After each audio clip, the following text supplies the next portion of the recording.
aja, tapi kerjaan udah banyak banget. Bos, kalau di kantor ini ya, kabar itu nyebarnya lebih cepat daripada notifikasi email. Selama ini nyebar cuma kabar, bukan akses sistem, aku masih tenang-tenang aja sih. Ah, kamu ngomongnya kayak hacker aja, Dil. Bukan hacker bos, cuman orang yang terbiasa nyari celah, bukan buat nyusup, biar sistem kita makin kuat juga. Atau jangan-jangan kau nyari celah ya dari kami semua? Kalau mau cari celah manusia, aku nggak perlu sistem, tinggal perhatiin orang ngomong aja. Ah, kalau gitu aku harus hati-hati dong ngomongnya.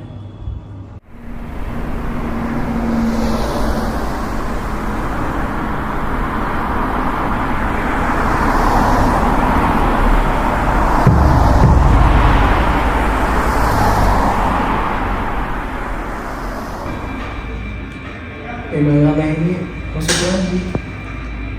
Kira-kira dari siapa ya? Kamu harus berhenti dari jabatan kamu.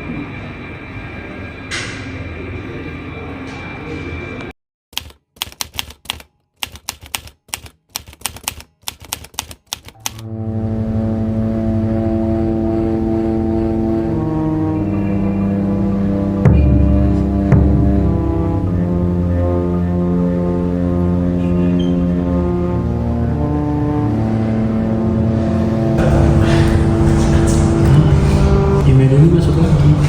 Berhenti sebelum kau muncul. Deal, Jo. Coba lihat deh. Dari kemarin aku nerima email ini terus. Coba kalian lihat dulu.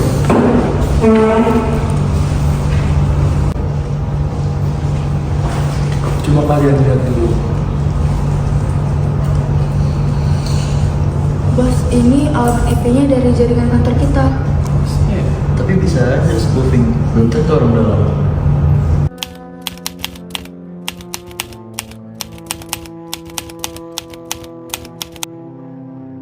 Atau mungkin orang IT sendiri yang main, kan gampang kalau mau akses sistem.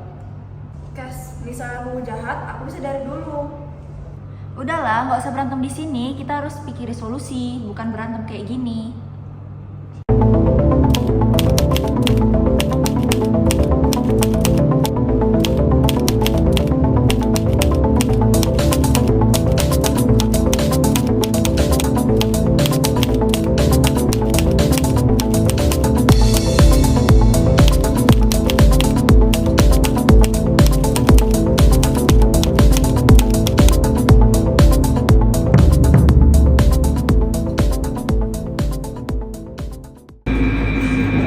Ya ampun, siapa yang bisa masuk ke sistem kayak gini? Ini kan akun lama Akbar yang dipakai. Kau yakin? Mungkin sih.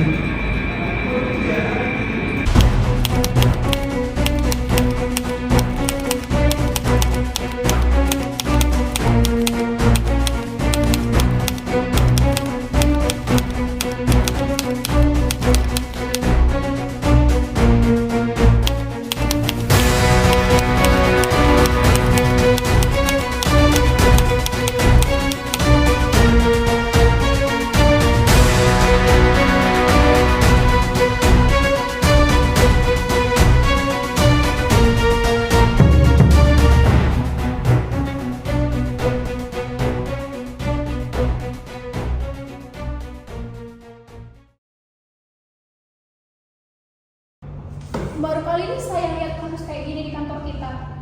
Ini nggak bisa kita anggap sepele loh. Kita bisa kena pasal 335 KUHP ayat 1, yang dimana orang itu kena kekerasan melalui ancaman elektronik. Bisa juga dari pasal berlapis 29 Undang-Undang ITE. Kita harus cari solusinya bersama-sama. Astaga, kantor kita kayak jadi film kriminal deh jadinya. Iya, film kriminal, tapi kan bisa aja pelakunya duduk di sini.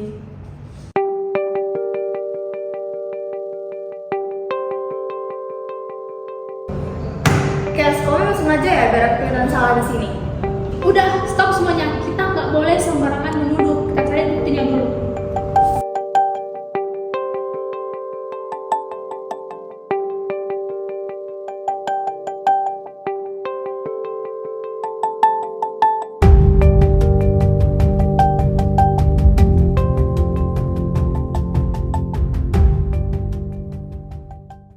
Izin Bu, di sini kami cek live login ya. Ada device dengan MAC tertentu yang hanya terhubung dari meja Pak Akbar pada jam itu. CCTV menunjukkan bayangan seseorang di koridor menuju meja Pak Imam sekitar setengah 12 malam, tepat sebelum email dikirim. Setelah email terkirim, device itu lepas dari network. Pola timingnya itu cocok. Izin menambahkan Bu, pada hari yang sama saya kerja lembur sampai malam dan saya baru pulang tuh sekitaran jam 11, tetapi barang saya tuh ada tinggal di meja kerja saya. Lalu pas saya balik tuh saya ada melihat Pak Akbar memasuki ruang kerjanya Pak Imam di jam yang sama seperti yang dikatakan Dava sebelumnya. Dan besoknya berita ancaman email itu muncul bertebaran di kantor ini, Bu. Gak tau apa, Zah. Itu bukan bukti. Aku cuma ngasih dokumen. Bar, kenapa kamu menyukai sesuatu?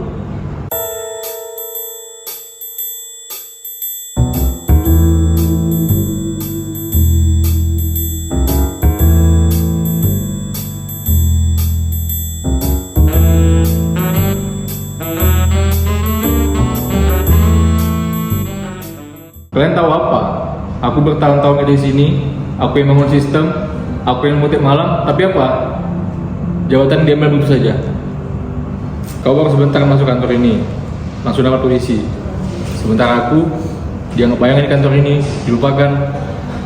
Pak, tapi itu bukan alasan untuk mengancam seseorang. Ancaman itu berbahaya dan bukan merupakan sebuah solusi.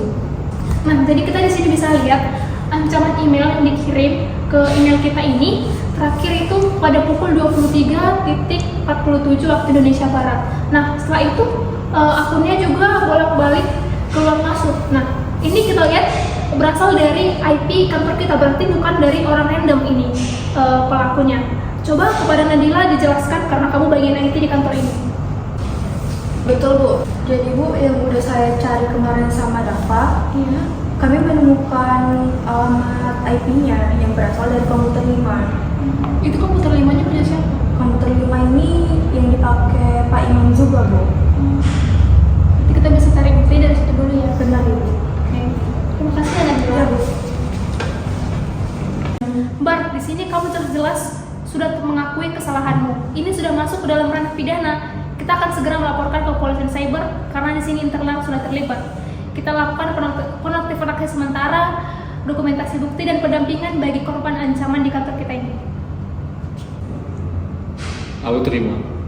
Aku salah besar. Kau dulu panutanku, Bar. Kenapa kau melakukan itu? Aku gak mau sakitin siapa-siapa. Aku cuma mau kalian tahu kalau aku masih ada di sini. Aku cuma mau Imam mundur, biar kalian tahu siapa yang paling layak. Aku tahu aku salah. Aku sakit hati. Aku terbakar cemburu. Aku minta maaf.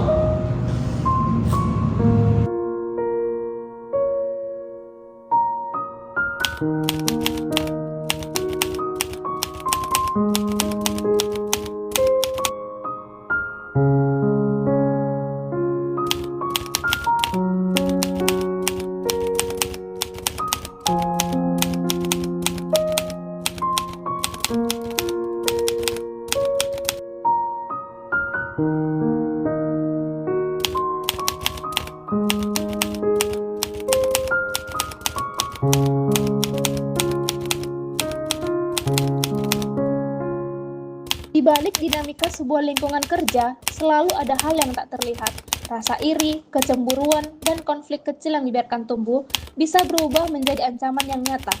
Tidak selalu dalam bentuk tatap muka, tidak selalu dengan suara. Di era digital ini, ancaman itu sering datang dalam bentuk pesan. Pesan singkat yang meninggalkan jejak-jejak yang mungkin tersembunyi, namun tidak pernah benar-benar hilang. Dalam dunia yang semakin terhubung, ancaman tidak lagi terbatas pada kekerasan fisik. Kini, satu pesan elektronik saja dapat mengacaukan rasa aman seseorang. Undang-Undang Informasi dan Transaksi Elektronik melalui pasal 29 menegaskan bahwa siapapun dengan sengaja mengirimkan informasi elektronik berisi ancaman kekerasan atau tindakan menakut-nakuti dapat dipidana. Begitu juga dengan Kitab Undang-Undang Hukum Pidana pasal 335 secara tegas melarang tindakan pemaksaan dan ancaman yang menekan kebebasan orang lain. Namun, dalam kehidupan sehari-hari, ancaman itu sering bersembunyi di balik hubungan profesional. ambisi yang tidak terkontrol, persaingan yang berubah menjadi permusuhan, dan rasa sakit hati yang mendorong seseorang melakukan tindakan di luar batas. Video drama ini menggambarkan bagaimana ancaman elektronik dapat muncul dari hal kecil yang tidak pernah benar-benar diselesaikan, bagaimana emosi negatif dapat berubah menjadi tindakan kriminal, dan bagaimana hukum sekali lagi membuktikan bahwa ia tidak pernah tidur, selalu hadir untuk memberikan perlindungan dan memberikan keadilan kepada korban yang merasa tertekan, takut, dan terancam. Ancaman elektronik bukan sekedar pesan. Ia adalah serangan psikologis yang dapat merusak, menakuti, bahkan menghancurkan. Melalui drama ini, kami ingin menunjukkan bahwa setiap tindakan yang kita kirim melalui layar memiliki konsekuensi, bahwa integritas, etika, dan kejujuran adalah fondasi yang harus dijaga dalam lingkungan kerja maupun kehidupan sosial. Karena pada akhirnya teknologi boleh berkembang, tetapi hukum tidak pernah tidur.